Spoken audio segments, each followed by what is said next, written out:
Número 3. La mujer, víctima. Mujeres que gritan en silencio. Junio de 2023. Hace unos meses, publicamos un artículo llamado He Chose Porn Over Me. Él eligió al porno antes que a mí, título de un libro editado por Melinda Tankard, que recopila testimonios de mujeres que han vivido de cerca las consecuencias negativas del consumo de pornografía por parte de su pareja. Como el tema es profundo y muy poco conocido, pensamos que merecía la pena seguir abriendo esta herida, o mejor dicho, seguir hablando de este efecto de la pornografía, con el objetivo de ayudar a visibilizar una situación que afecta a muchas mujeres. De hecho, en las últimas semanas, hemos visto cómo el foro de nosotras continúa recibiendo mensajes, comentarios, donde se ve de primera mano el dolor invisible que supone para tantas mujeres el consumo de pornografía de sus novios, maridos, parejas. Algunos puntos en común de estos testimonios son los que muestran estados de vacío, sentirse feas, inútiles, ignoradas, invisibles, insultadas, usadas, humilladas. Con dificultad para hablar, sufrimiento en silencio. Llanto, súplicas, lamentos. Mucha incomprensión por parte de familia y amigos. Recogemos a continuación frases textuales de mujeres publicadas en el libro, por un lado, unas que se refieren a cómo se sienten ellas, cómo les afecta, y, por otra parte, comentarios de las mismas protagonistas acerca de sus parejas, hombres que consumen pornografía, y que, a veces, ni son conscientes del rastro de dolor que dejan a su paso. Lo que dicen de ellas mismas. Muchos decían que yo tenía el problema. Ninguna persona expresó simpatía por mí o por cómo me he sentido. Me ha robado mi paz, mi salud, mi autoestima, mi felicidad y mi capacidad de confiar. Cuando se dice que la pornografía mata el amor, es en serio. Mata a las mujeres. Viola mujeres. Destruye a las mujeres. Está destruyendo la vida y la mente de generaciones enteras. Lleva a la depresión, ansiedad y pensamientos y comportamientos suicidas. La pornografía mató mi matrimonio. Mató mi confianza. Destruyó mi sentido de identidad y la comprensión de la verdadera intimidad. Necesitamos más educación sobre los efectos nocivos de la pornografía. La pornografía representa el control y la dominancia, generalmente por parte de un hombre. Es importante tomar medidas contra esta industria dañina, antes de que perjudique a más mujeres. La pornografía es violencia contra la mujer. Las mujeres son las más afectadas por los efectos nocivos de la pornografía. No se trata de amor, sino de dominancia, control y violencia contra la mujer. ¿Cómo podría amarme a mí misma, cuando ningún hombre me amaría de verdad, porque nunca podría darles lo que ven en la pornografía? Mi cuerpo se sentía usado y sucio. Anhelaba la intimidad, pero yo era como un objeto para que él se estimulara. Pensé que podría ser su salvador. Pensé que nuestro amor podría ser la fuerza que lo cambiaría y que lo devolvería a una sexualidad saludable. Debido a que trataba de satisfacer su alto nivel de deseo sexual, perdí la conexión con mis propias necesidades, y no pude comunicárselas. Lo peor fue que me culpé a mí misma. A menudo me encontraba pensando que había algo malo en mí o en mi cuerpo. Me puso ansiosa. ¿Qué quiero del sexo? Quiero que sea sin presión. Solo para ser amada, y saber que seguiré siendo amada, incluso si no tengo ganas de tener relaciones sexuales por un tiempo. Sentir que está bien decir, no, a complacer a mi pareja si no tengo ganas, para que cuando las tenga, sea auténtico y venga de mi deseo, y no de que me rueguen o me manipulen. Me siento sola y rechazada. Mi autoestima se ha hecho añicos. Soy una mujer rota. El peor insulto es cómo estas mentiras estaban destinadas a mantenerme en un estado constante de preocupación, disgusto por mí misma, depresión e ira. Todo para que él pudiera proteger y continuar con su pareja sexual preferida. Pasé por lo que la mayoría de las mujeres probablemente viven, cuando descubren el secreto de su pareja. Lloré, rogué, grité, fui a terapia e insistí en que él también fuera. Sufrimos de baja autoestima, repudiamos nuestros cuerpos, nos sentimos incomprendidas, solas, rechazadas y utilizadas. Anhelamos la igualdad, ser tratadas con respeto, y que se tome en cuenta nuestra dignidad. Lo que dicen de sus parejas adictas. El hombre que una vez conocí, que se preocupaba profundamente por mí, por nuestra intimidad y por el bienestar emocional de nuestra relación, se desvaneció. Y se convirtió en otro hombre, uno que mintió, que engañó, que fue hostil y que rompió promesas. Él no podía dormir, porque, cuando cerraba los ojos, la pornografía se reproducía en su mente. Nunca estará libre de su comportamiento compulsivo, porque ha visto miles de videos porno, y todos están en su memoria. Los hombres que miran porno y tienen gusto por la violencia sexual, nos tratan a las mujeres como si no fuéramos importantes. Nos ven a las mujeres como objetos para desear y usar para su gratificación. Simplemente mentiría al respecto, y luego sería descubierto. Realmente no creo que yo le importara mucho en absoluto, no se tomó muchas molestias para evitar ser atrapado. No creo que lo viera como un problema real para él, o para mí. Su desprecio por los sentimientos de su mujer o pareja es una expresión de crueldad psicológica. Un solo caso de las mujeres que están detrás de estas declaraciones es demasiado. Es otro tipo de violencia, muy silenciosa, pero igual de dolorosa, como el consumo de pornografía. Lleguemos antes, lleguemos a tiempo. Cada clic importa. Marzo de 2023. Un nuevo 8 de marzo, una nueva oportunidad para alzar la voz a favor de todas las mujeres del mundo, para que su dignidad, su igualdad, sus derechos, sean escuchados, y sobre todo, respetados. Para que allí donde se encuentren situaciones de marginación, haya personas que griten, ¡basta! Desde esta asociación, siempre hemos destacado la fuerte conexión entre pornografía y prostitución, las dos caras de una misma moneda, donde la mujer está en el epicentro del consumo. Por este motivo, creamos hace 2 años el proyecto Nosotras, como un espacio de ayuda y de escucha a tantas mujeres que sufren la adicción a la pornografía de sus parejas. Cada clic importa, no es una bonita frase, ni tampoco es especialmente original, para nombrar una campaña en torno al 8M. No. Es la toma de conciencia de una realidad, donde cada gesto, donde un sencillo clic tiene sus consecuencias, ya sea en la habitación más escondida de tu casa, o en el banco abandonado de un parque. Piensa antes de consumir. Mira quién está detrás. No te quedes en el reflejo de esa pantalla. Siempre hay una vida real más allá de esa escena, de ese vídeo tan excitante. Todo empieza por la mirada, y todo acaba en un ser humano, una persona, muchas veces una mujer. La igualdad comienza en tus ojos. Con motivo del Día Internacional de la Mujer, hemos elaborado estas sentencias, breves, simples y contundentes. Es nuestro sencillo homenaje a todas las mujeres que sufren en tantas situaciones vitales, especialmente en el mundo de la prostitución y de la pornografía. En las pelis de Hollywood, siempre ganan los buenos. En la pornografía, siempre pierden las mujeres. Tú lo ves, ellas lo sufren. Donde la mujer dice, no. La pornografía dice, sí. Ella dijo, para. El porno dijo, sigue. Lo que pasa en la pantalla, no se queda solo en la pantalla. El porno feminista, y otras grandes mentiras de la historia. La pornografía es gratis, pero las mujeres pagan el precio. Pornografía y prostitución. Same shit, different toilet. Tu click, mi crack. Las francesas dicen, basta. Septiembre de 2022. Francia quiere dar un paso al frente en la regulación de la pornografía. Como ya hemos señalado en un post anterior, una comisión del Senado ha ido llamando a expertos en los últimos meses para presentar datos y estudios.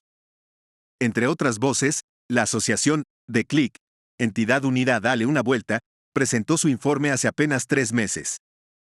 Además, desde el gobierno francés y con el apoyo explícito del presidente Macron, se está urgiendo a 5 grandes portales de pornografía a que establezcan un sistema de verificación de edad que prohíba el acceso a menores. No está siendo un camino de rosas. Los retrasos en la aplicación de estas normas y los recursos interpuestos son huidas hacia adelante con la intención de posponer esas medidas. Y ahora llega un tercer golpe. Un contundente informe elaborado por 4 senadoras sobre las plataformas de pornografía denuncia la explotación sexual de mujeres, la violencia continua y la exposición de menores de edad a contenidos traumatizantes. Como señala la emisora francesa Radio Francia Internacional, el informe emplaza al gobierno galo a que la lucha contra la violencia del porno sea una prioridad. Queremos provocar un electrochoc. Afirma la Delegación por los Derechos de la Mujer del Senado. Los productores no temen explotar la vulnerabilidad económica y psicológica de las jóvenes, ni filmar en condiciones deplorables. Frente a la violencia de estas producciones, piden que se refuercen las penas contra los responsables de esta industria, así como, por ejemplo, suprimir los videos gratuitos cuando sus protagonistas lo solicitan. Hoy día, si una mujer que aparece en uno de esos videos pide su supresión, los productores la extorsionan y exigen pagar entre 3.000 y 5.000 euros, 10 veces más de lo que obtuvo de remuneración por la escena. Señalan las senadoras. 2/3 de los menores han visto pornografía. Las senadoras también formulan propuestas para impedir que los menores de edad accedan al porno en Internet, medidas que existen, pero no se aplican. 2/3 de los menores de 15 años han visto porno, y casi 1/3 de ellos visitan un sitio porno al menos una vez al mes. Señala el informe. La publicación de este reporte coincide con la detención de 3 actores y un director de porno francés. Los hombres fueron detenidos en el marco de una investigación iniciada hace 2 años sobre agresiones sexuales a actrices. Los investigadores intentan aclarar en qué medida las jóvenes consentían participar en las escenas, ya que, en algunas grabaciones, se oponían de forma explícita a las prácticas que se les imponían. Como reconoce el diario Le Monde, la falta de interés de los hombres por este asunto no es casual, según las ponentes de este informe. Laurence Rossignol, vicepresidenta socialista del Senado, junto con otros 3 miembros de la Delegación de Derechos de la Mujer de la Cámara, Annick Billon, Unión de Demócratas e Independientes, Alexandra Borchio-Fontá, los Republicanos, y Lorenz Cohen, Partido Comunista. Como señalan en su prólogo, el objetivo es abrir por fin los ojos a todo el mundo sobre este sistema de violencia. Ilustrado por el extenso asunto del bucaque francés, llamado así por la página web de Pascal Olitro, por el que se abrió una investigación judicial en octubre de 2020, por tráfico de seres humanos, violación en grupo, proxenetismo agravado. Pero también iniciar un debate público sobre las prácticas de la industria del porno, y sobre su propia existencia. Dejar de mirar para otro lado. Para las ponentes, debemos ser conscientes de que se trata de un problema de política pública. Debemos dejar de mirar para otro lado. En Francia, la Autoridad Reguladora de la Comunicación Audiovisual y Digital calcula que 19.3 millones de personas, 1/3 de los internautas, consultan porno online, y que los menores representan el 12% de esta audiencia. Si bien esta masificación ha hecho el negocio de unos pocos grandes grupos, en primer lugar, el gigante canadiense MindGeek, las plataformas Pornhub, RedTube, YouPorn, y, en Francia, los grupos Ares, Plataforma, Jackie et Michel, y Dorsel, también ha provocado una casualización masiva de los demás actores de la industria, en primer lugar, las actrices, según el diario francés. La escenificación de la violación y la erotización de la violencia sexual forman parte de este sistema de dominación y violencia contra las mujeres. Varios estudios demuestran que estas prácticas representan el 90% de la pornografía consumida. Existe el porno ético, pero representa el 0,001% del mercado, y no es lo que buscan los consumidores. Señala Laurence Rossignol. Dentro de este porno duro, una buena parte de las producciones tiene la etiqueta de amateur, en la que las mujeres no son actrices, sino colaboradoras ocasionales, como modestamente responden desde el grupo Ares, quienes afirman ser un simple distribuidor y no se responsabilizan de las condiciones de rodaje. Los ponentes rechazan este argumento cínico, al considerar que la condición de simple distribuidor no exime a los directivos del grupo Ares de sus responsabilidades frente a las presuntas víctimas de las producciones difundidas en los sitios propiedad del grupo. Señalan la ausencia de contratos de estatuto o de trabajo para las actrices pornográficas, que la mayoría de las veces deben conformarse con un documento de cesión de sus derechos de imagen. Una imagen que, una vez filmada y difundida, es difícil de eliminar cuando los productores exigen grandes sumas de dinero a cambio de la retirada del vídeo. En definitiva, la propuesta francesa consta de 20 propuestas, entre ellas, reforzar las competencias de la Autoridad Reguladora de la Comunicación Audiovisual y Digital, para denunciar y sancionar administrativamente a los sitios infractores, reforzar los mecanismos de control de edad, y facilitar la retirada de los vídeos a las personas filmadas. Pero van más allá, y se preguntan en sus conclusiones si es razonable seguir tolerando la existencia de una industria que genera tal violencia y abuso contra las mujeres, que puede tener consecuencias desastrosas en la construcción de la identidad sexual de los jóvenes. y, por supuesto, con profundas consecuencias en la psique y en la representación de la sexualidad y de la mujer. La violencia está en los detalles. Junio de 2022. Semanas convulsas en informaciones y opiniones por las malditas agresiones sexuales perpetradas por jóvenes, muy jóvenes, en diferentes puntos de España.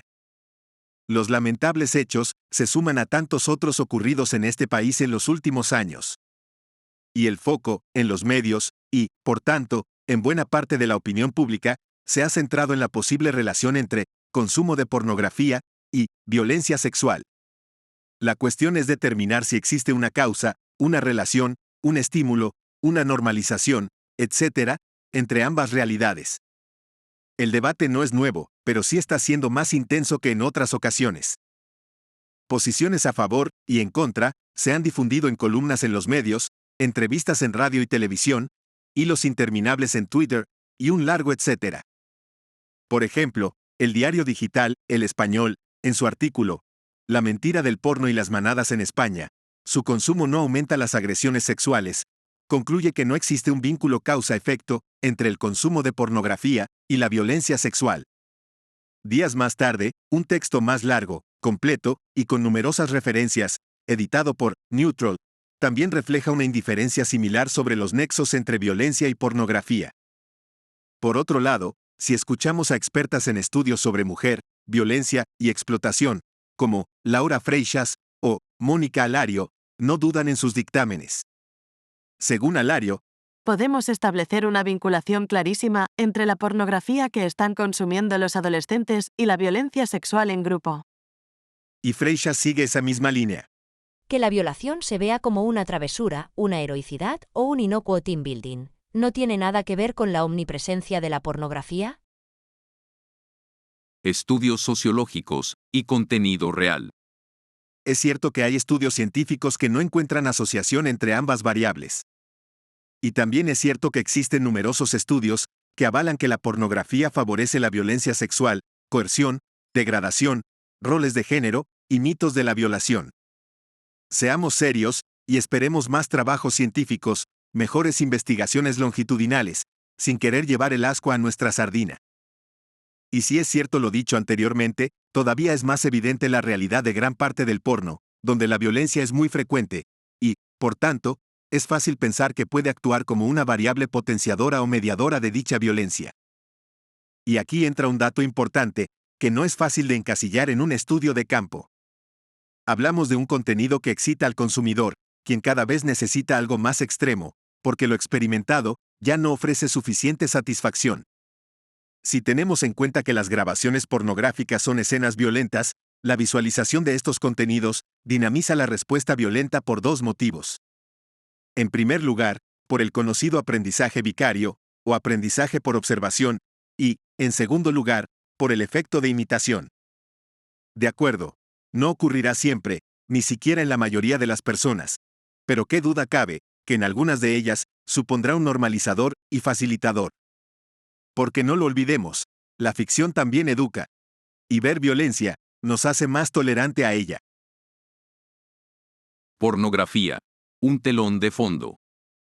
El placer sexual, y por tanto, la pornografía, ejerce una sacudida de emociones, intereses, activaciones hormonales y neurológicas, que tienen un papel fundamental a la hora de medir y calibrar las conductas. Además, en situaciones especiales donde se une el alcohol, el ocio nocturno y la compañía, la activación de todos estos elementos es muy fácil. Por otro lado, existen otros muchos factores a tener en cuenta, como la historia personal, los rasgos psicológicos o la educación de cada persona. Uno de los problemas asociados al consumo de pornografía es que dicho consumo puede provocar una falta de control de impulsos, lo que puede conllevar la consecución de secuencias sexuales empleando violencia, con independencia de la misma violencia que se haya podido consumir, incluso si el contenido pornográfico no fuera propiamente violento. La pornografía está presente, como telón de fondo, y, repetimos, no siempre, en la perpetración de delitos sexuales. En muchas ocasiones, los delincuentes persiguen experiencias de imágenes visualizadas, que llegan a ser delito, generalmente, por la falta de consentimiento de la víctima. Concretamente en adolescentes varones, se ha visto que, a mayor exposición a la pornografía, más probabilidades de exhibir un comportamiento sexualmente agresivo. En esta misma línea, la exposición a la pornografía se asocia, en general, con una mayor aceptación de la cosificación, que a su vez se asocia con una mayor aceptación del mito de la violación y actos más frecuentes de engaño sexual. Por otro lado, para mujeres adolescentes, ser víctima de violencia familiar, violencia sexual y violencia en el noviazgo se ha relacionado significativamente con la exposición a pornografía. Una violencia sutil, a cámara lenta. En este sentido, es preciso no reducir el concepto de violencia a las agresiones sexuales más conocidas o que más alarma social generan, las violaciones grupales. En un ámbito más silencioso, más tranquilo, más oculto, en la intimidad de muchas parejas, se está produciendo un daño, una auténtica violencia, que sufren habitualmente muchas mujeres, y que tiene que ver con tantas prácticas sexuales, algunas de riesgo, que se ven en la pornografía. Incluso, otra violencia más sutil aún, es la que ocurre en tantos hogares, donde quien consume va creando a su alrededor, especialmente con su pareja, un muro de distancia, de desconfianza, de frialdad. Esa tensa atmósfera, ¿no es también una violencia a cámara lenta, pero igual de real? A la violencia sexual no se llega, habitualmente, de repente. Como en todo, hay que buscar un proceso, una aclimatación, unos patrones, unos antecedentes. Y ahí es donde hay que actuar, en esos detalles que van configurando las actitudes y los comportamientos posteriores. Y desde luego, una cultura que premia la búsqueda sin límites de placer y sexo, puede propiciar unas conductas egoístas y cercanas a la violencia, si no se consigue el fin deseado. Todo me está permitido. Nada es demasiado extremo o negativo. Tengo derecho a este momento. Debo demostrar que soy capaz. Pueden ser ideas de fondo presentes en la sociedad narcisista en la que estamos envueltos. Finalmente, es importante destacar que, si la única experiencia sexual que se tiene es la visualizada, los adolescentes, y también muchos adultos, buscan experimentar lo que han visto.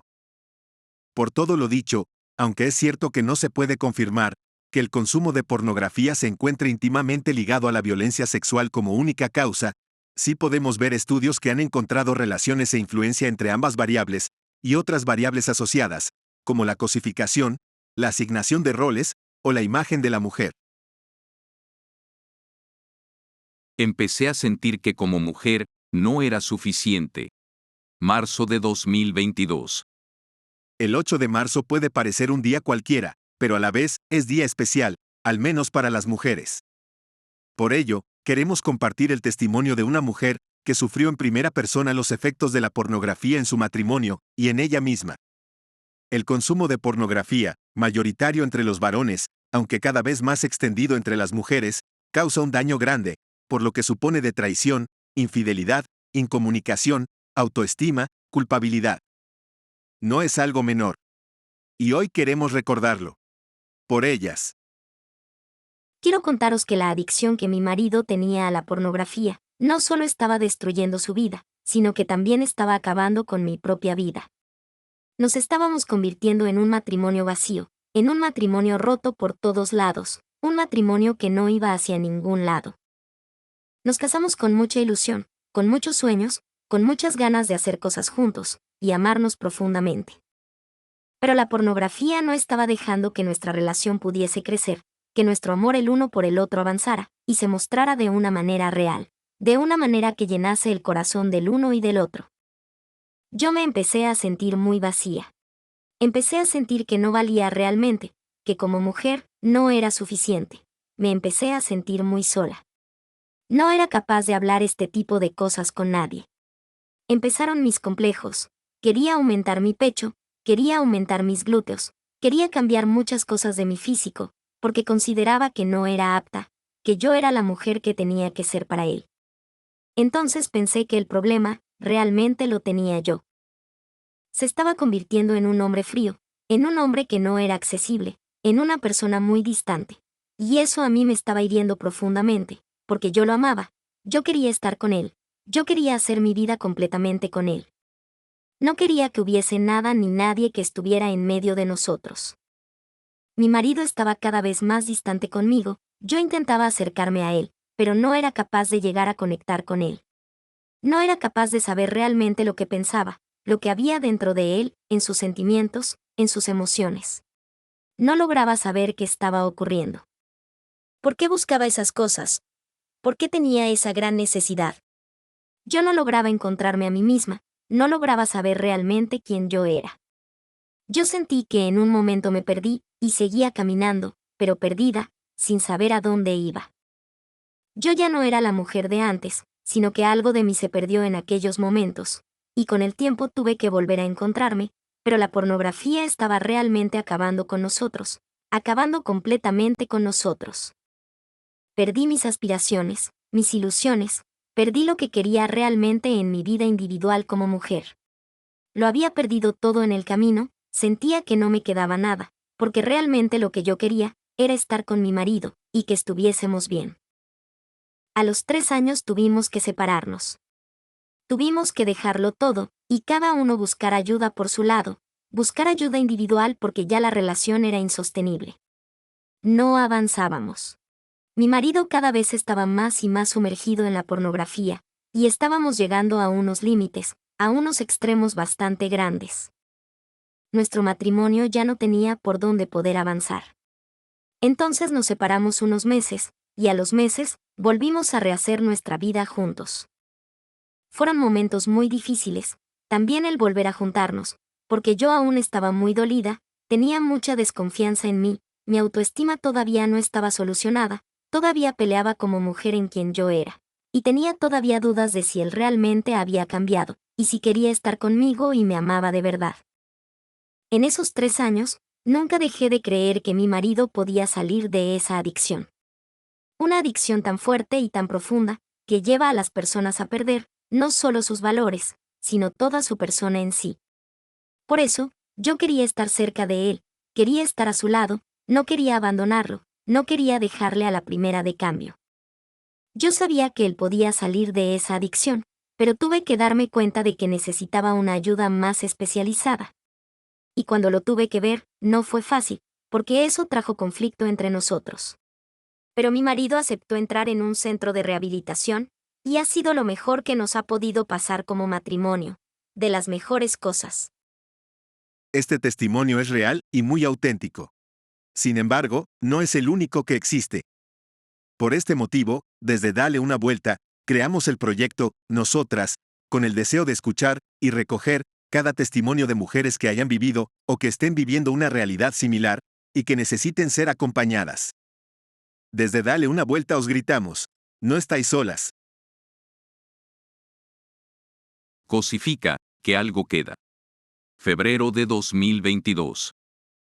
Son numerosos los estudios que reflejan que el género y el uso de la pornografía se encuentran significativamente asociados con comportamientos de cosificación sexual en multitud de países y para ambos géneros, tanto hombres como mujeres.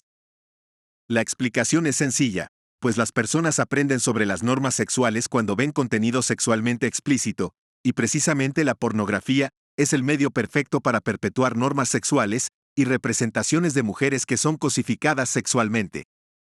La cosificación sexual hace referencia al tratamiento de las personas reducidas simplemente como un cuerpo, el cual es utilizado principalmente para la satisfacción sexual.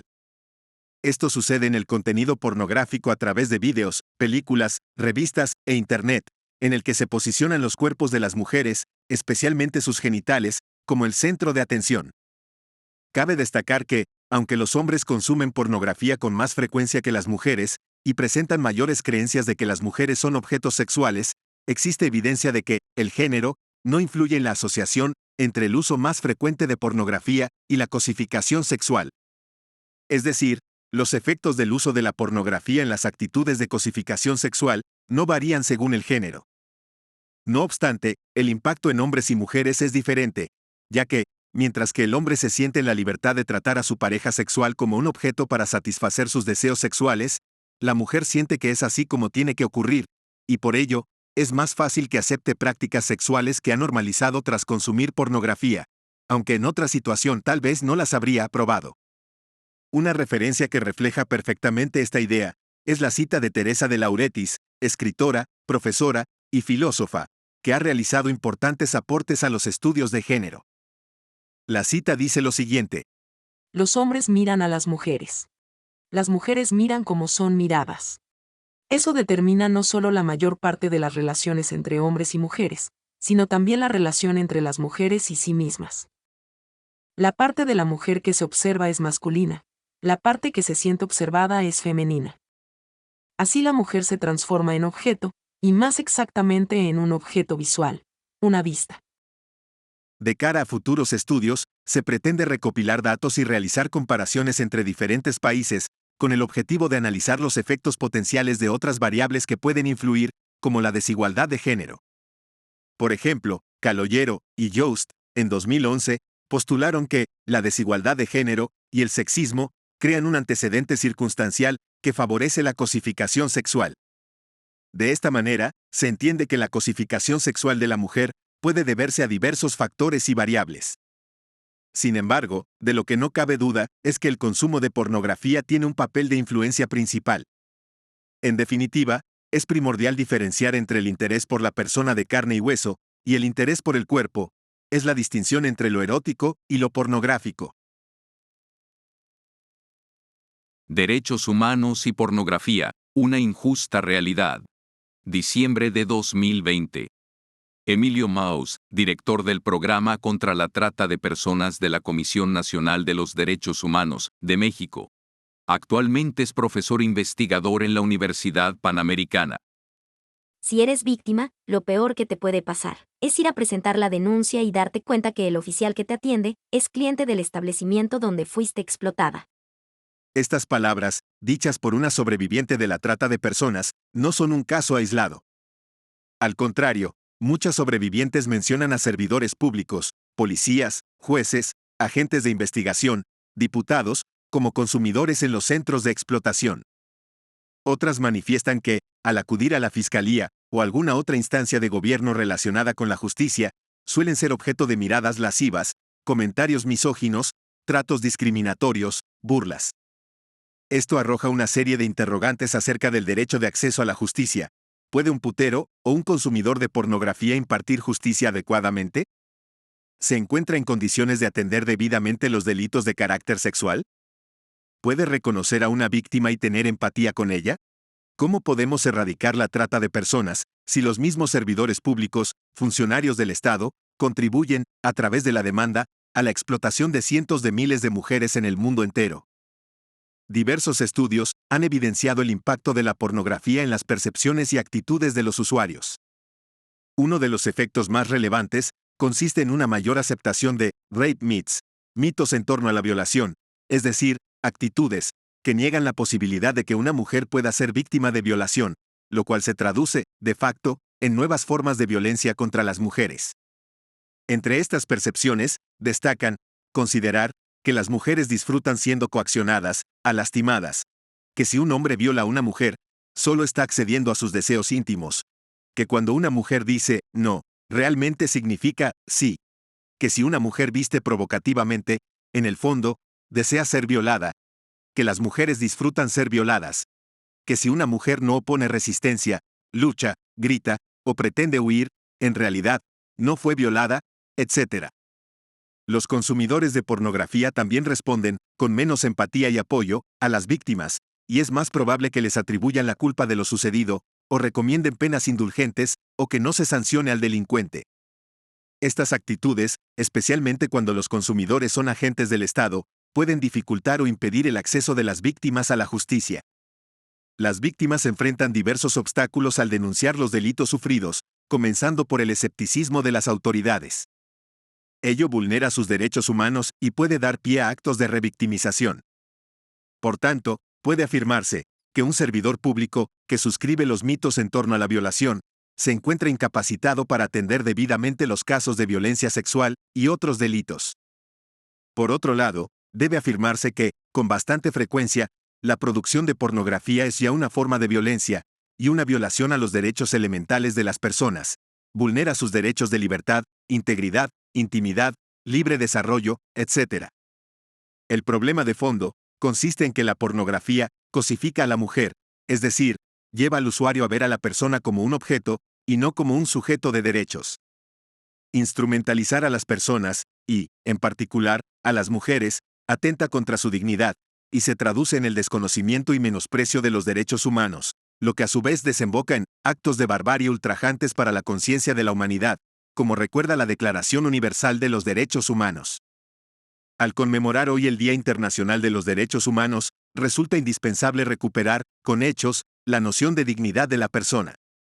Como sociedad, debemos erradicar todas aquellas prácticas y conductas que menoscaban o cosifican a la persona, empezando por casa, por uno mismo, pero también en las instituciones y el gobierno. El reconocimiento de la dignidad intrínseca y de los derechos iguales e inalienables de todos los miembros de la familia humana, sigue diciendo la Declaración Universal de los Derechos Humanos, constituyen la base de la libertad, la justicia y la paz en el mundo. Solo en la medida en que logremos reconocer al otro y a la otra como persona, podremos hacer efectivos los derechos humanos. 25N. Trata, prostitución y pornografía. Noviembre de 2019. Lucía Bercholt, Universidad de Buenos Aires, Argentina. Según el Protocolo de las Naciones Unidas, la trata de personas consiste en la captación, traslado y recepción de personas, bajo amenaza o por el uso de la fuerza, secuestro, engaño, abuso de poder o de una posición de vulnerabilidad, para conseguir que una persona tenga bajo su control a otra, con fines de explotación. Esta puede incluir la explotación de la prostitución ajena, u otra de índole sexual o trabajo forzado. El consentimiento de las víctimas de trata de personas hacia sus explotadores es irrelevante cuando cualquiera de las formas mencionadas ha sido utilizada. Como destaca Borja Fernández Burgueño, uno de los objetivos de la trata con fines de explotación sexual es la creación de pornografía. Así, se abordará este fenómeno, vinculándolo con la producción y consumo de material pornográfico, ejemplificando su dinámica en España.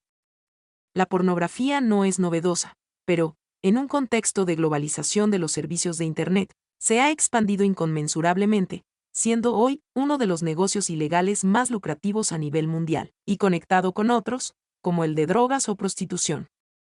De hecho, la palabra pornografía nace de la unión de dos palabras griegas, porne, prostituta, y graphein, escritos, entendiéndose entonces como escritos sobre prostitución. Prostitución y pornografía, primas hermanas.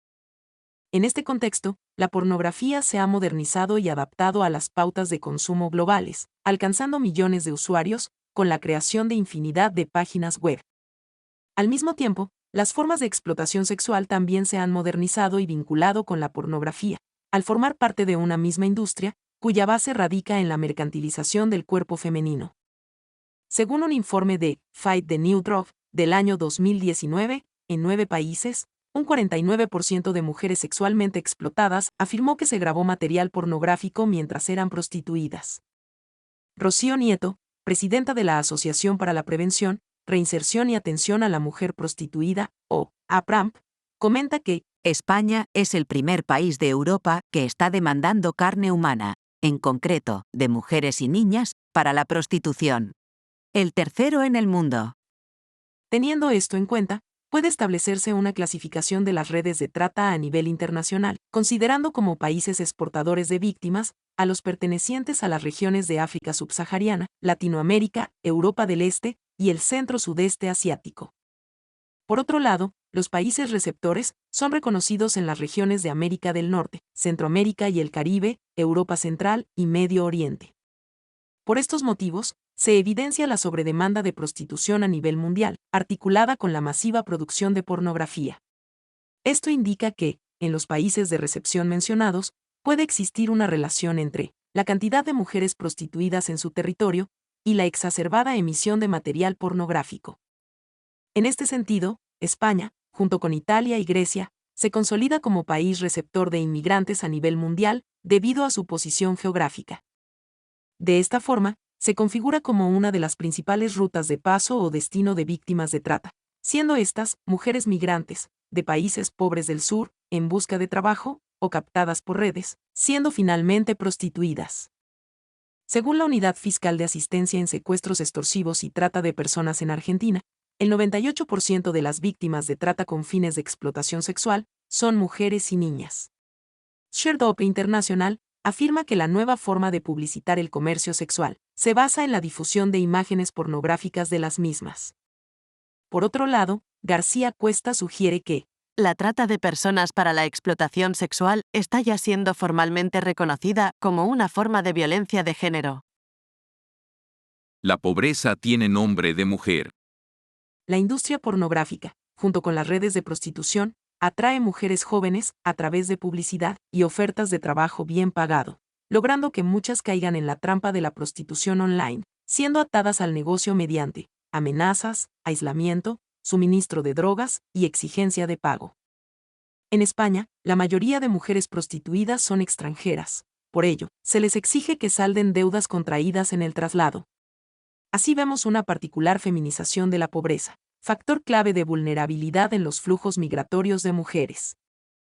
Podemos considerar entonces que el consumo de pornografía fomenta la demanda de tráfico sexual, como bien ilustra Peter Thiel, al decir que la trata abastece la prostitución con materia prima y la pornografía suministra la ideología que mantiene la prostitución, evidenciando la complejidad de la industria del sexo.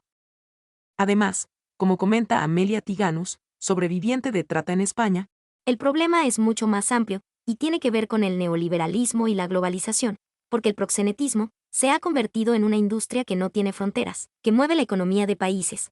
Los puteros son los que sostienen económicamente esta gran industria, y, así como se fabrican putas a través del empobrecimiento de las mujeres y de la violencia sexual, también hay un interés en fabricar puteros. La pornografía, por ejemplo, es una gran herramienta para la fabricación de puteros. Es importante destacar la eficacia de la industria pornográfica al momento de vender sexo, debido a su inmediatez, anonimato y su capacidad de determinar las prácticas sexuales. A modo de conclusión, debemos abogar por una educación sexual temprana y completa, que prevenga a la juventud de las consecuencias generadas por el consumo de pornografía y de la vulnerabilidad de las mujeres a caer en redes de trata. Además, resulta imperioso desarrollar un movimiento feminista con fuertes bases teóricas interseccionales, que sea combativo con todas las formas de explotación de las mujeres, acompañado por un fortalecimiento de las políticas de prevención y protección a las víctimas de trata. La pornografía normaliza la violación. Robert Jensen. Octubre de 2019. Traducción. María Campos. Robert Jensen, escritor y profesor de periodismo de la Universidad de Texas, en Austin, es todo un veterano en el estudio de la pornografía y su relación con el feminismo, el patriarcado y la masculinidad. Entre sus libros sobre esta materia, destacan Pornography, The Production and Consumption of Inequality, Pornografía, la producción y el consumo de la desigualdad, coautor con Gail Dines y Ann Russo, del año 1998. Getting Off, Pornography, and the End of Masculinity, Correrse, la pornografía y el fin de la masculinidad, del año 2007, y The End of Patriarchy, Radical Feminism for Men, el fin del patriarcado, feminismo radical para hombres, del año 2017. Contactamos con él y accedió enseguida a esta entrevista, que agradecemos. El debate acerca de la pornografía siempre está presente. Y parece que siempre habrá corrientes a favor y en contra. ¿Cuál es tu valoración general de la situación a día de hoy, después de años de estudio, con la publicación de varios libros sobre la materia? Estamos siendo testigos de lo que yo llamo la paradoja de la pornografía. Durante 3 décadas, tiempo durante el cual he estudiado el tema, se han venido dando, de manera clara, 2 corrientes. La primera es que el contenido de la pornografía comercial heterosexual se ha vuelto más evidentemente cruel y degradante hacia las mujeres y más claramente racista. La segunda es que la pornografía se ha vuelto más mainstream y aceptable culturalmente. En una sociedad civilizada como la nuestra, ¿cómo es posible que un género se haya asentado en la cultura de masas y, al mismo tiempo, se haya vuelto más racista y sexista? La respuesta, aunque dolorosa, es que probablemente no seamos tan civilizados como creemos. En una ocasión, dijiste lo siguiente: el movimiento contra la pornografía es un movimiento contra el sufrimiento de las mujeres. ¿Serán ellas quienes mantengan vivo este movimiento? La crítica feminista de la que parte mi trabajo ha sido, por supuesto, desarrollada por mujeres. El feminismo radical del que afloró esa crítica se ha dejado de lado no solo en la cultura, sino también en el feminismo, por una razón previsible: la crítica radical asusta a la gente. Conforme la cultura se vuelva cada vez más mordaz, confío en que el feminismo radical se refuerce. Cada vez nos llegan más comentarios de mujeres a nuestra web, en los que muestran su dificultad y perplejidad cuando descubren el consumo de pornografía de sus parejas. ¿Qué pautas pueden ayudar a estas mujeres para solucionar esos conflictos? No todo el mundo quiere estar en una relación monógama, pero el ser humano es, por lo general, una especie tendente al emparejamiento.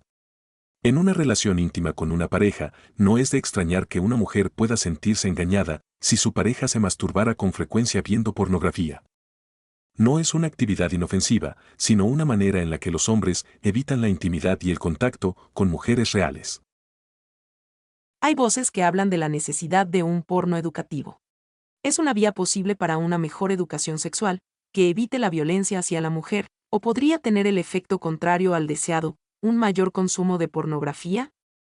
Está claro que necesitamos mejorar la educación sexual, al menos en Estados Unidos, donde vivo. Pero no hay motivos para asumir que necesitamos películas con sexo explícito para enseñar a los jóvenes cómo funcionan las relaciones íntimas y la sexualidad. Los vídeos educativos pueden resultar útiles para enseñar a arreglar un motor o usar un programa informático, pero ayudar a los adolescentes a entender la sexualidad es una tarea mucho más compleja. En España se está produciendo un aumento de delitos sexuales, año tras año. Un informe de la Fiscalía General del Estado ha relacionado estos delitos con el consumo de pornografía. ¿Hay estudios importantes que muestren esta relación? Es decir, ¿se puede hablar de causa o simplemente de una variable más, entre muchas otras? Tengo mis reservas a la hora de hacer afirmaciones sobre los efectos concretos de cualquier producto audiovisual. Las relaciones, causa y efecto, en el comportamiento humano son extraordinariamente complejas. En lugar de afirmar que la pornografía incita a la violación, sugiero decir que la pornografía normaliza la violación. La pornografía erotiza la agresión sexual masculina. Yo lo veo así: la pornografía es un tipo de narración. Y sabemos que las historias ayudan a conformar los puntos de vista de las personas. Sabemos que el punto de vista define el comportamiento humano. No tenemos duda de ello a la hora de preocuparnos por los efectos que tienen sobre nosotros la publicidad y la propaganda política. ¿Por qué no hacemos lo mismo, entonces, con la pornografía, sobre todo teniendo en cuenta que el mensaje que transmite se refuerza debido al papel que juegan esas imágenes en la excitación y el orgasmo humano? Hay que recordar, y esto es importante, que la mayoría de los hombres que consumen pornografía la utilizan como complemento de la masturbación. Una frase suya un tanto apocalíptica es la de: la pornografía anima al hombre a abandonar la empatía, y un mundo sin empatía es un mundo sin esperanza. ¿Realmente deshumaniza tanto el consumo de pornografía? Un porcentaje importante de las imágenes presentes en la pornografía heterosexual que se comercializa presentan el placer sexual masculino en un contexto de actos que degradan y deshumanizan a las mujeres. Más allá de esto, la pornografía en sí misma supone la cosificación del cuerpo femenino para obtener placer sexual. Todo esto disminuye la capacidad de los hombres de ver a las mujeres como seres enteramente humanos. El amor consiste en dar, la pornografía en poseer. Una frase redonda y un tanto cursi, pero quizá también algo de verdadera. Sea o no cursi o sentimental, es acertada. Las sociedades liberales están comprensiblemente en contra de dictar una visión única de la moralidad sexual, pero eso no implica que no podamos criticar que, en la sociedad patriarcal, los hombres acostumbran a reclamar su derecho a poseer o controlar el cuerpo femenino. La pornografía es una forma de reclamación masculina de ese derecho asumido. Sexualización y pornificación. Dos conceptos similares, pero distintos, que hacen referencia a la sociedad occidental actual. ¿Se puede dar uno sin el otro? Los seres humanos son seres sexuales. Nadie que yo conozca está a favor de la desexualización. La pregunta entonces sería, ¿concebimos nuestra vida sexual en un contexto de comunicación y conexión o en el del control y la conquista? La cultura pornográfica, que abarca ámbitos muy diversos, como series, publicidad, moda, canciones, y afecta a todas las sociedades, nos acompañará como marca propia de nuestro mundo globalizado, donde consumo, bienestar y placer son semidioses. Esta pregunta reconoce el daño que ha hecho la cultura de los medios de comunicación sociales y de masas. En una economía capitalista de consumo en masa, como en la que vivimos, estamos constantemente llamados no solo a adquirir posesiones, sino a presentarnos a nosotros mismos a los demás como objetos de deseo. Estamos inmersos en una cultura profundamente inhumana. El porno ético, el porno feminista, una operación de marketing en la industria del sector para maquillar las críticas hacia la pornografía mainstream. La reivindicación de la llamada pornografía feminista o ética se desvía de una pregunta básica: ¿por qué asumimos que las imágenes sexualmente explícitas son necesarias? En una sociedad basada en la imagen, solemos aceptar que todos los aspectos vitales aparezcan en los medios. ¿Es eso compatible con una cultura sexual sana? No digo que solo haya una respuesta posible, pero es una pregunta que hay que abordar. La urgencia por dar con una pornografía ética es una forma de evitar esa pregunta. El consumo de pornografía es un fenómeno global, y más hoy con la facilidad de acceso. Pero es llamativamente más alto en países anglófonos, con Estados Unidos como líder indiscutible. ¿Hay alguna razón cultural o social que explique esta relación? La cultura de Estados Unidos es la más rica de la historia y, tras la Segunda Guerra Mundial, ocupó una posición predominante nunca antes vivida. El desarrollo de las industrias del entretenimiento y la publicidad llevó los productos audiovisuales estadounidenses a todos los rincones de la tierra. Había mucho dinero que ganar y las compañías decidieron ir tras él. La pornografía es solo un ejemplo más de cómo el liderazgo estadounidense ha resultado ser un desastre. El desafío de la trata infantil. Abril de 2019. María G. Ruiz, periodista. Según informes de la Comisión Europea, entre 2015 y 2016, hubo un total de 20.532 víctimas registradas, o sea, identificadas y presumidas, de tráfico de personas en la Unión Europea. No obstante, seguramente el número real sea muy superior, ya que muchas víctimas quedan sin registrar. Las mujeres y las niñas siguen siendo las más vulnerables, 68%, mientras que los menores son el 23% de las víctimas registradas. La trata con fines de explotación sexual sigue siendo la más extendida, 56%, junto con la de explotación laboral, 26%. Uno de los problemas para abordar esta lacra es que no hay límites claros en las definiciones de tráfico infantil. En algunos casos, el tráfico está muchas veces vinculado con el matrimonio forzado, la violencia de género, la mendicidad, el trabajo forzado, la esclavitud, la prostitución, la pornografía infantil y otras formas de abuso sexual. A veces se usan niños como soldados, o en actividades delictivas como el robo, el tráfico de drogas, la extracción de órganos y la venta de neonatos. Aunque no siempre es así, ni sucede siempre del mismo modo. Esto influye en la complejidad a la hora de recopilar datos estadísticos válidos y aceptados. Además, son varias las circunstancias de gran alcance que facilitan el tráfico, como los conflictos armados, los desastres naturales y, sobre todo, al menos en Europa, la migración. No obstante, muchos países de la Unión Europea han desarrollado, o están desarrollando, políticas y programas para combatir el tráfico, además de campañas de sensibilización. La Unión Europea ha publicado varios documentos que resaltan la importancia de la trata y ofrecen un marco legal y político específico y centrado en la víctima para combatir y prevenir la trata de seres humanos. El foco de sus medidas está centrado en los siguientes puntos. A. Mejorar la recogida de datos por parte de los Estados miembros, sobre todo en cuanto a sexo, edad, tipos de explotación y nacionalidad de víctimas y perpetradores. Para esto, es necesaria también la colaboración interdisciplinaria entre pediatras, psicólogos, trabajadores sociales, educadores profesionales, autoridades y demás sectores. Los profesionales de la salud tienen que estar particularmente bien formados para identificar deficiencias mentales, somáticas problemas nutricionales, dermatológicos, infecciones sexuales, estrés postraumático y demás síntomas. Es necesario advertir las anomalías para colaborar con las autoridades. D.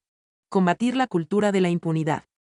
La normativa de la Unión Europea permite tipificar como delito el uso consciente de servicios prestados por víctimas de la trata. Además, se pretende impulsar la cooperación transnacional a la hora de aplicar la ley y la cooperación judicial, además de fomentar la cooperación con los países que no pertenecen a la Unión Europea, para poder identificar a los traficantes y aplicar los trámites legales convenientes, y así, conseguir el cese de su actividad ilegal. C. Garantizar el acceso de las víctimas a la justicia, animando a los Estados miembros a aplicar la legislación nacional, garantizando que existan instrumentos que permitan identificar cuanto antes a los afectados y a aquellos más susceptibles de ser víctimas, facilitando el acceso a la indemnización e impulsando la formación y el desarrollo de las capacidades de los profesionales en este campo. Feminismo y pornografía. Marzo de 2019. Unos meses atrás, estaba en el coche, y en la radio, sonó la típica canción que se te pega para todo el día, no más de 3 minutos de duración, ritmo repetitivo y acordes tremendamente predecibles. ¿Qué pasó? Lo previsto, la canción se reprodujo en bucle en mi cerebro para el resto del día. Es curioso cómo con tan poco tiempo de exposición a esa sintonía predecible, la estuve masticando varias horas después. Al final, el oído se va haciendo a esa narrativa musical, ¿verdad? Se adapta y la acepta, y después de todo, puede que te acabe gustando ese tipo de canciones, y, en casos extremos, hasta se las pides al DJ. ¿Y esto qué tiene que ver con la pornografía y con el feminismo? La analogía está clara. La exposición reiterada a cierto contenido acaba configurando tus gustos y deseos. Lamentablemente, la pornografía tiene una narrativa misógina que se repite hasta la saciedad. La mujer es el objeto, cuya única función es la de complacer los deseos del hombre, sean cuales sean, y en cualquier momento, sin límites. En la ficción del porno, la respuesta siempre es un sí. ¿Qué pasaría si a partir de mañana, no significase sí? Imagínate que quedarte paralizado pueda ser interpretado como sí, por supuesto. ¿Qué pasaría? No hace falta tener mucha imaginación. Solo hay que mirar la prensa para darse cuenta de lo que está pasando actualmente. Esto ya es una realidad. La ficción del porno está transformando los gustos, percepciones y comportamientos de sus consumidores. Las categorías de violación y abuso que aparecen en los principales portales pornográficos no hacen más que aumentar en popularidad. Pero a ver, no vamos a exagerar, ¿no? ¿Realmente hay tanta violencia en la pornografía? La respuesta es sí, y mucha. Tras un estudio, en el que se analizaron los 304 vídeos más populares de una conocida plataforma de pornografía, el 90% de ellos contenía violencia y prácticamente siempre contra la mujer. Lo mejor de todo es que la respuesta de estas mujeres a la agresión, ya fuese verbal o física, era de placer o neutralidad. Parece que ahora todo empieza a encajar. Aquí me acerco a la cuestión principal. La pornografía tiene un papel protagonista en la permanencia de la desigualdad entre hombres y mujeres. La pornografía vende el abuso y la violencia hacia la mujer como algo deseable y sexualmente atractivo. Representa una visión deformada de los deseos y comportamientos de la mujer y la feminidad. Refuerza la idea de dominación del hombre y los estereotipos machistas. Si se normaliza la idea de que la mujer está al servicio del placer masculino, surge frustración en algunos hombres al verse rechazados. Esto puede degenerar violencia o coerción. Trivializa el abuso, la dominación y la violencia sexual contra las mujeres. En conclusión, en estos días de reflexión sobre feminismo, es necesario pararse a pensar qué actividades de nuestro día a día alimentan la desigualdad. ¿Cómo pretendemos que un adolescente respete a sus compañeras, mientras el porno le enseña que golpear a una mujer es algo sensual? ¿Cómo podemos trabajar por la igualdad si obtenemos placer viendo y tolerando abusos contra mujeres? Es hora de salir del bucle. Los derechos sexuales y la mujer. Marzo de 2019. 8 de marzo. Día Internacional de la Mujer. El día donde millones de mujeres alzamos la voz para reivindicar nuestros derechos. el día en el que nos juntamos y nos lanzamos a las calles para pedir igualdad en muchas áreas de nuestra vida, en la sociedad y en nuestro propio desarrollo como personas. Nos unimos porque durante muchos años han sido menores a los del varón. Y un aspecto importante de nuestras vidas, que nos acompaña siempre, es el de la sexualidad, un lugar donde también podemos ejercer nuestros derechos. Derechos aplicados al sexo, derechos aplicados a nuestras relaciones sexuales. Según la OMS, se pueden enumerar los siguientes. 1. El derecho a la libertad sexual. Eres libre de aceptar una propuesta que quieras, como rechazar aquellas no deseadas. Puedes decir no.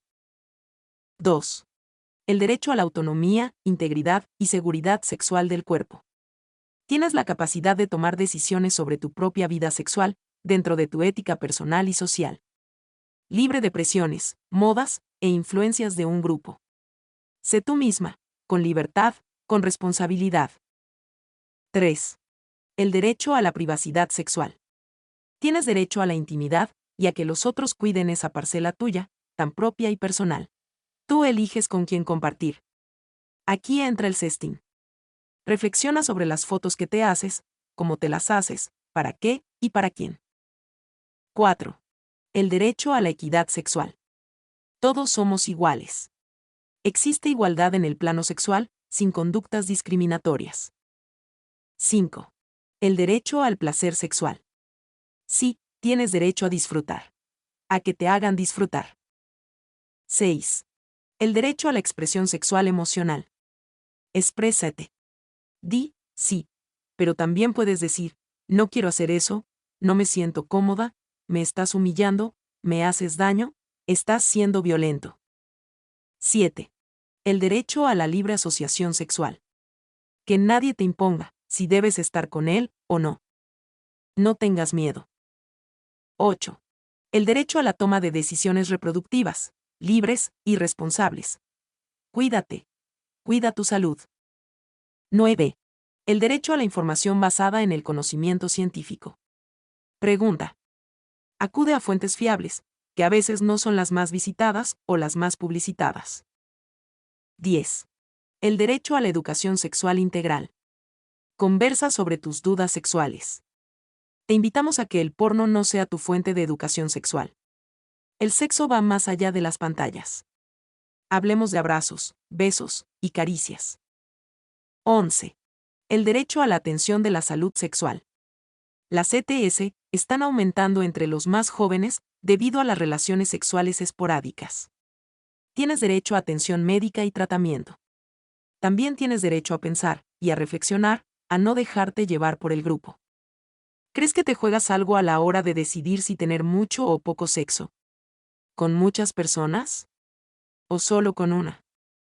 Podemos vivir una sexualidad sana, una sexualidad libre. Una sexualidad que nos enriquezca de forma positiva, dirigida a potenciar la comunicación, nuestra personalidad y el afecto. Además, la sexualidad, al ser una dimensión esencial y central en el ser humano, puede estar sana o enferma. Por ello, existe una definición elaborada por la Organización Mundial de la Salud, que aborda el término salud sexual. La salud sexual es un estado de bienestar físico, mental y social en relación con la sexualidad. Requiere un enfoque positivo y respetuoso de la sexualidad y de las relaciones sexuales, así como la posibilidad de tener experiencias sexuales placenteras y seguras, libres de toda coacción, discriminación y violencia. Dale una vuelta, invita a una reflexión sobre los derechos sexuales de todas las mujeres. Y todas son todas. ¿Piensas que las actrices porno, las mujeres que están en la industria XXX, son realmente libres de ejercer sus propios derechos sexuales? ¿Crees que las escenas sexuales que graban son placenteras y seguras? ¿O están coaccionadas y amenazadas? ¿Disfrutan? ¿Tienen salud sexual? ¿Cómo será su futuro? Por todas, feliz Día de la Mujer. Pornografía y mujer. Peor imposible. Noviembre de 2017. Posiblemente, Andrea Dworkin sea la mujer que más haya luchado por las mujeres. O, al menos, tiene un lugar en el top 10. Feminista, activista, escritora, dedicó buena parte de su vida a hablar alto y claro sobre el rol femenino, y se convirtió en una apasionada defensora de los derechos de la mujer. Por este motivo, vio siempre la pornografía como el enemigo a batir, el blanco de todas sus iras. Mujer contundente, radical, vehemente, recorrió Estados Unidos proclamando sus verdades, bien experimentadas, después de escuchar a tantas mujeres explotadas en la industria del porno. En 1983, consiguió que se debatiera una ley en Minneapolis sobre la pornografía, a la que se definió así: la subordinación sexual gráfica y explícita de las mujeres por parte de los hombres. Hubo debates y mucha participación. Era un tema que preocupaba a mucha gente, y, por primera vez, salía a la luz pública. Fantasía es otra cosa. La pornografía es un recuerdo que nunca muere. Señala Andrea, después de entrevistar a varias mujeres. Y no acepta el término fantasía para hablar de esta realidad. Todo lo contrario. Fantasía es lo que ocurre en la cabeza de alguien. La pornografía es real, no es ninguna fantasía. Es un comportamiento real, con consecuencias reales, para gente real. Por eso, no es la industria de la fantasía, como se quiere vender. En todo caso, como afirma la autora, la pornografía se convirtió en una industria lucrativa, cosificadora y misógina. La pornografía, centro neurálgico de otros abusos. Así de contundente, así de clara. La libertad de expresión para las mujeres comienza por una integridad de su cuerpo que sea verdadera, real, honesta y absoluta. Una integridad que, según Dworkin, destroza la pornografía, ya que es el centro neurálgico de otras formas de abuso, prostitución, violación, agresiones. ¿Quién se atreve a hablar así hoy? Continúa la activista americana hablando sobre cómo el porno viola los derechos civiles de la mujer, que les impide ser ciudadanas de pleno derecho. Y como guinda, entre muchas donde elegir, una idea sin matices. No hay ni una sola atrocidad de nuestra historia, incluidos campos de concentración, que los pornógrafos no hayan utilizado para sus escenarios de violación y humillación. Como si la víctima fuera quien quiere los abusos y quien obtiene placer sexual de ellos. Al final del documental, causa de este artículo, y que merece ser visto para atisbar el dolor infinito de tantas mujeres, se escucha una frase que podría ser un grafiti de un muro del Bronx. Si sabes lo que debe ser derribado, rómpelo en pedazos.